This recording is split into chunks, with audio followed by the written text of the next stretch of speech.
Hello there. This is a video regarding the HP LaserJet 2300 series of printer, and specifically about the problem with duplexing multiple page projects. Specifically, this is a rather interesting issue because it involves the magnetic solenoids that are inside the printer and a issue with the adhesive that holds the noise-reducing bumpers in place here. Now, I'm not going to necessarily talk about how to get the printer to this state. There are plenty of guides available online for that, but this is just to talk about how to fix the issue with duplexing and jamming problems. So, what I want to point out here is that this printer is probably at least 5 or 6 years old. I don't know the exact date, and it was brought into us because it was jamming. Basically, these solenoids here help hold the gears in place. Sorry if that's a little bit blurry there. I'll try to back it out a little bit. Anyway, so these gears get held back and forth by these solenoids, which are little magnets down here. Now, originally, when HP sells these, there's a little tiny bumper that basically prevents that noise there. But over the years, that bumper gets worn down, and then all that's left stuck on the metal is just the adhesive that originally held the bumper in place. And you can already probably tell where I'm going with this. What happens is that the adhesive just causes this little metal armature to stick in place, and then because printers depend on millisecond or less time differences, obviously everything goes downhill from there. So if you watch what happens here, basically when I release this, it should snap back right away, but if it sticks hard, you see how there's a delay when I release my finger from that. That's what's causing the printer to jam. The one that causes the duplex problems in particular, I think, is this one, which has the exact same problem as the other ones. So, we have to remove those solenoids. Once you have the solenoid removed, just one screw down there should do it. What you can do is remove the spring from the solenoid that holds the armature in place. And yeah, just to try to turn this into the light here, you can already see that there's all kinds of black gunk caked on the top and bottom there. That's the remainder of the bumper. So here's a bumper right there.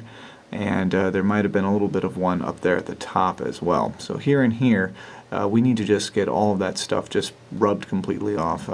You can replace it with something, maybe wrap some string or some sort of non-adhesive method, but really, for a printer this old, I'm just going to choose to leave it completely uncovered. It might make a little bit more noise, but at least we can be assured that this problem isn't going to happen in the future. So we go find some rubbing alcohol and a tissue and go to work on it.